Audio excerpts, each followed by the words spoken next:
Prince of Pillow, the 3-year-old, not the greatest record in this 3-year-olds. Don't know how many have tried it. Mine's 7.0. Rarsell 8.0. Clarendon House 10.0. Bigger prices the rest. Steve Jones, straight over to you. 6 in the last 10 years. 3-year-olds have tried it. 3 have been placed, so it wouldn't be the worst record in the world, but none have won. Also, the record recently of horses drawn low.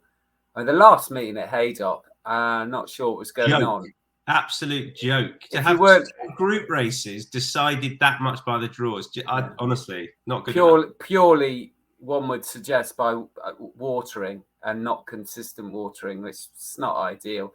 But I think there might be an overreaction to that, because obviously, if they repeat that, they're going to look even more stupid than they already do. So I wouldn't be looking to the high-drawn horses specifically. And that's why I've come down on a horse drawn in stall 1, Rarsell, who, when you consider, there's a lot of pace around the low-drawn horses. So I really don't think we want to get hung up on the draw bias that was the last meeting until we see evidence that it's the same, because I think it probably won't be. They might even come down the middle, maybe. But Rarsell won this race last year. Mick Appleby's had a slow start to the turf season, but they are starting to run a bit better. After winning last year, it went on and won Sandown, the Group 3 sprint there, was only beaten a neck by Kadam in the King George at Glorious Goodwood, and then tried Group 1 races, which, well, wasn't really up to, but that's no disgrace, because when you consider this is a listed race, so he's taken a bit of a drop in grade. And last time out, he was drawn 4 in the Temple Stakes, where you couldn't, when the winners, or the first 4 home, were 10, 13, 14 and 11, which shows you that draw bias. And before that, ran a respectable comeback run, had been in Dubai, had 3 months off, came back, was 4th in the Palace House to Vadrine on ground that would have been way too soft. So I think in Rarsell, we've got a horse who is proven in the grade, in better grade. And we know likes the track because he won the race last year. And I think is kind of been disguised what sort of form he's in through no fault of his own. So, yeah, I was mad keen to take Equilateral on, who I don't trust at all. And with Rarsell, I think we got a great chance. So I agree with plenty there, Steve, if I can come in. I didn't want to be with Equilateral at the top of the market. Although he could, as it turns out, be well drawn. I backed Rarsell on his last 4 starts. So that's twice at Meydan, at Newmarket and at Haydock last time. And the trouble is he's been unlucky or not had things work out ideally for him on all 4 starts. But I'm just going to leave him alone today because he's wrecked my head a bit, Steve. And I sort of let the draw persuade me not to back him. Just off the back of last time, I feel like I can't really back anything from stall 1, but I can totally see the case because he has had excuses, actually more than his last 4, because he had excuses at the back end of last season as well. I'm going to do a win and place on Mondamedge, who's another course and distance winner. If there is a draw bias again, 7 is fine. He ran well behind Chipstead at York. Quick grounds, fine. Probably ideal for him, really, although he handles good. And he could have done with a bit more of a pace meltdown last time. He ultimately wants them to go pretty quick, but they should do. And is he good enough? Probably not. But win and place, I thought he was a fair enough price at 19.0. Charlie Poste.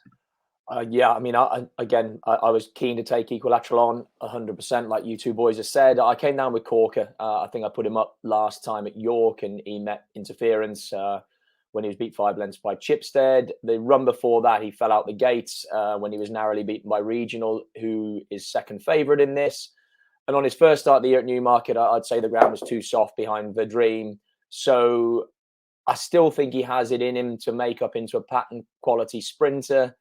He's drawn in 4. As Steve said, there's a lot of pace around him, and I'm not going to desert him. I'm hoping that he just gets the rub of the green and there isn't excuses after tomorrow. And like I say, we can see where he actually is going to be and whether he can step up to that sort of grade. So Corker for me, win and place.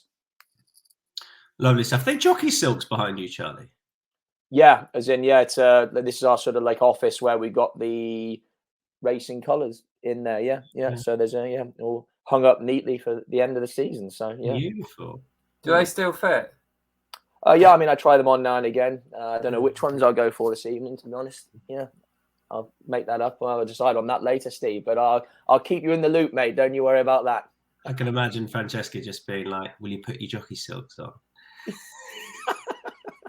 put the green ones on, Charlie." I don't know if green's my colour. I prefer the blue and white ones, really. They're the ones. Do you now? Yeah. Right. Yeah. Good to know. Yeah, for anyone that's interested. I mean, good luck to whoever wears those ones next. Right. Moving on to the 150.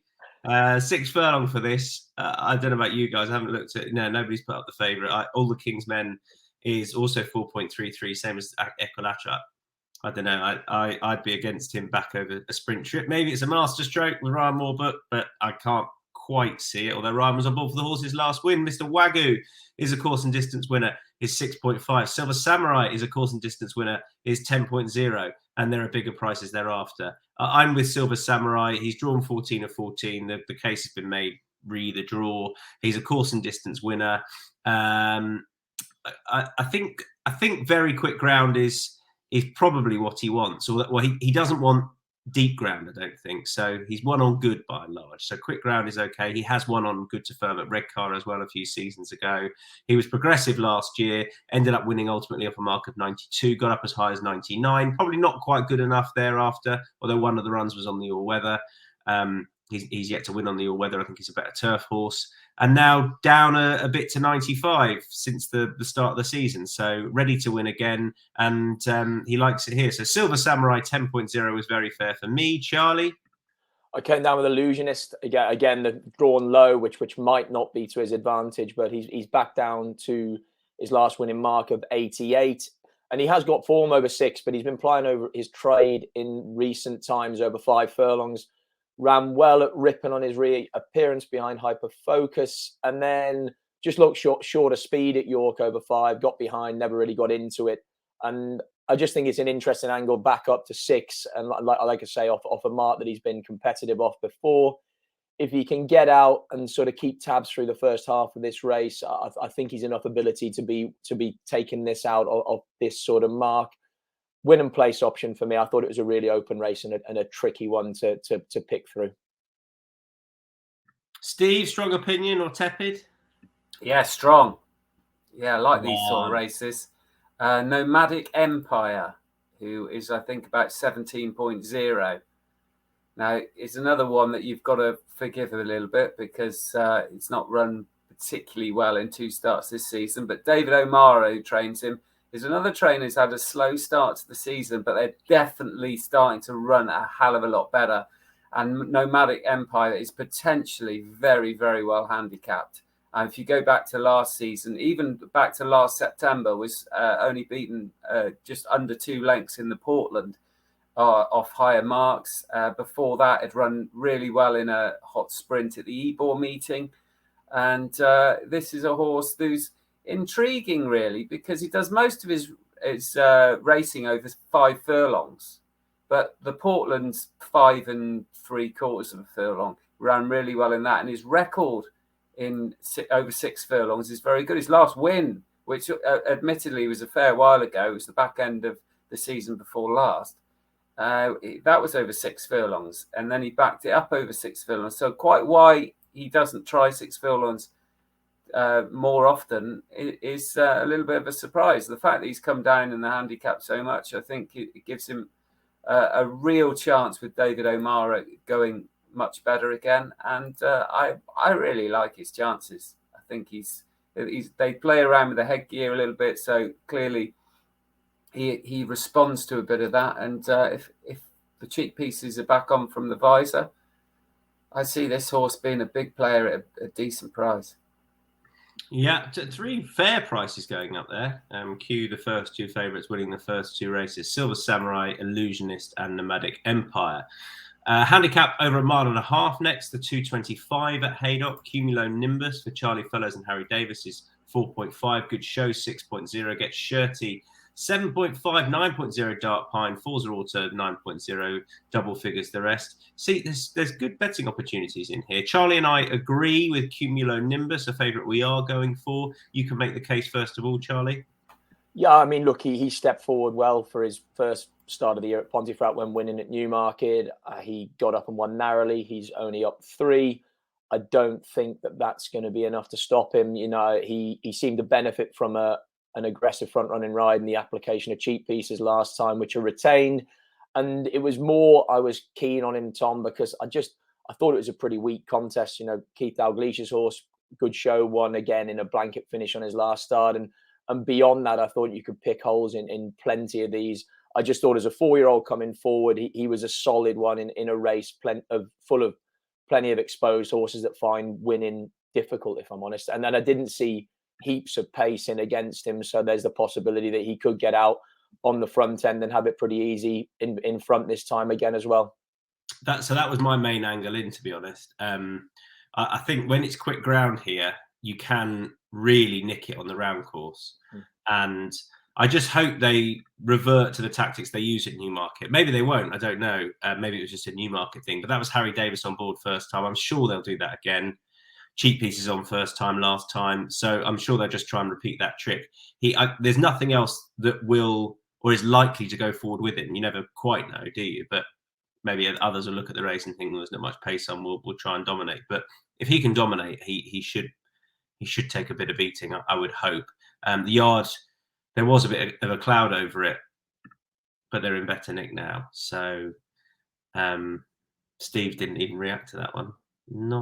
Nothing. I was pleased with that. Why don't you like cumulonimbus, Steve? I get that now. It's too early for me to get gags like that. I don't mind cumulonimbus. I think he's the solid one at the top of the betting. I know, that's why I didn't go for it. Because, anyway, one thing I can say is live your dream. It's good motto for life, that, live your dream. But one man who has been living the dream again after years and years of being the second Godolphin trainer, having had so much success, is Saeed bin Saror. Now, won the Guineas, and obviously he doesn't have the firepower that he once had. In fact, how many horses has he run since the start of May? He's only run 16 horses. 5 of them have won. And last night he had another one go very, very close. So he's got to stay. And of course, he won the 1,000 Guineas as well. He's got his stable in sparkling form. And Live Your Dream, who hasn't been seen for 20 months, something like that, won first time out off a similar absence a couple of years ago, and then progressed through the ranks a bit. Now, this horse stays very well. So the only worry I've got is, like you say, there doesn't seem a huge amount of pace. He's got winning form over 2 miles. This is just shy of over 1.5 miles. But he has got a good pace. I mean, he won twice at Newcastle over 1.2 miles earlier in his career. He's a horse that I think is very interesting coming off the back of that break. These days, especially with top flat yards, I never, ever worry about horses making their return from long absences, because I think if you're going to return a horse who's clearly had problems, you don't want to send him half fit, and it's very easy for them to get them fit these days. So the fact that he's won first time out off a similar absence again is a plus.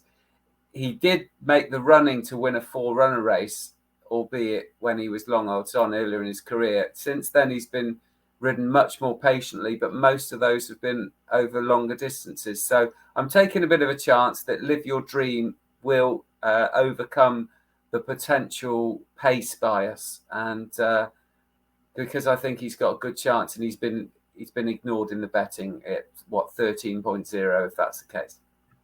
Yeah, he's a chunky old price. 4.33 for cumulonimbus. I've cocked it up now, right at the top of the betting. Next up, we're going over 1.5 miles for the 3 o'clock. It's the Leicester Pigot. It's registered as the Pinnacle Stakes. We've got a new favourite here in Madara, Roger Varian and David Egan, who is a 3.75. I say that because Time Lock was favourite and is now 4.0. Mimic You is 4.5. Natros is 8.0. Sea Silk Road 9.0. Poptronic 15.0. Steve and I agree with Time Lock. It's all there, isn't it, Steve?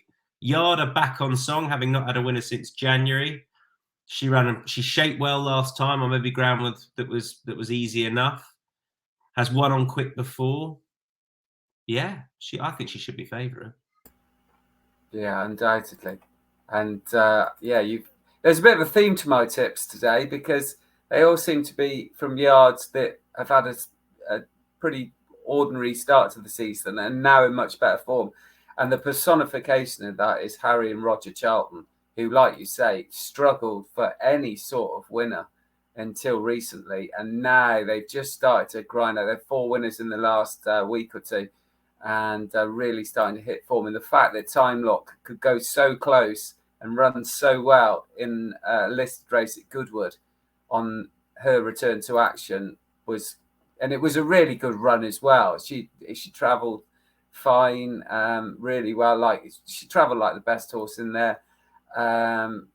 It was clearly a lack of a run that did for her in that race, and it might not have been the strongest race in the world, but I think she came out of that much the best. Her form from last year, it ties in very much with Mimikyu, who I'd be amazed if could beat Time Lock in this. And Madara, is the kind of interesting one, having won by wide margins on the all-weather last time. Absolutely beat nothing last time, so I think people are getting too carried away with that. And Time Lock, I'm with you, sets the standard, and I think she's a really good bet. It's second favourite. I really do. Charlie. Yeah, Sea Silk Road for me. Purely because a bit like some of the I just can't believe that the York run represented where she's at. She was way too keen. She, like last year, she had a progressive season. She was second in the Ribblesdale at Royal Ascot on quick ground. William Haggis, again, if you read the comments when she won a listed race on soft before that at Goodwood, spoke glowingly of her. She's by the Sea the Stars, and they definitely improve with time. And he won the race with a filly with a similar-ish profile, like a relatively unexposed 4-year-old. And I think this filly fits the bill in that. And I thought she was too big at the prices. William, again, he had a slow-ish start. They were a bit in and out. I think they're running more consistently now. Again, run to form rating of 74% at the moment. So most of them are running up and around their level. And I just think with a run under her belt to sort of maybe get the gas out of her, I'd expect to see a much better performance. Tom Marquand back on as well, which for me is a plus. So just at the prices, I'd agree. I thought the favourite was too short on what she's shown. And again, this filly of Haggis's as a Group 1 entry in the Pretty Polly moving forward through the season. So she's well regarded, and I thought she's 6 or 7.0. I thought that was too big in this race. She's 8.0 here, so that's, I'm sure you'll agree, is fair enough then for Sea Silk Road. 2 shouts for Time Lock from Steve and I. Then the 335, I couldn't make head nor tail of the John O'Gorn, to be honest. 3.75 for the Astrologist. El Caballo is 4.0. Jumbie's 4.0. The Wizard of Eyes 6.0. The Wizard of Eyes 6.0.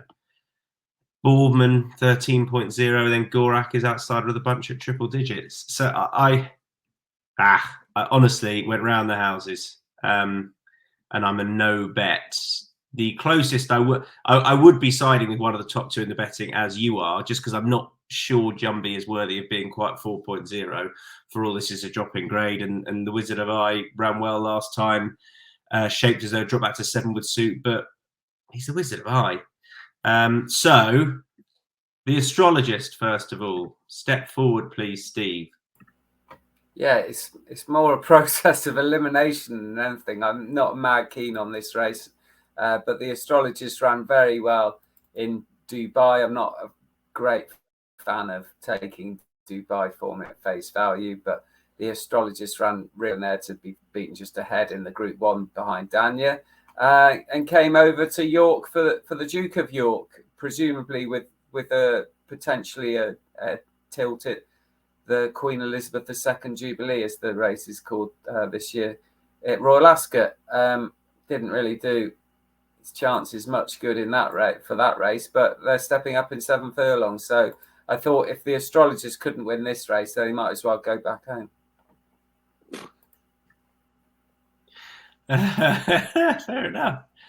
And Charlie, they might have Royal Ascot plans. Charlie. Yeah, I mean, again, I agree. I think it's a bit of a dodgy race, this one. There's plenty of horses, one that probably shouldn't be as short as they are, and maybe ones with questions to answer. And El Caballo definitely comes into that fold. But I just can't get away from the fact he went off joint favourite for the Commonwealth Cup at Royal Ascot last year. Disappointed, and then bombed out at Doncaster. But I mean, surely that was because of desperately heavy ground. The worry is, though, that they used the run at Royal Ascot. The excuse was that he didn't like good to firm ground, and then heavy ground last time also put up as a reason for a disappointing show. So it's a tricky one. But I go back to the form of the Sandy Lane. He a Group 2 winner over the track, stepping up a furlong in trip now. He just, I don't know. I just think he's ran too bad to be true twice, and I can't believe that he'll go and do that for a third time.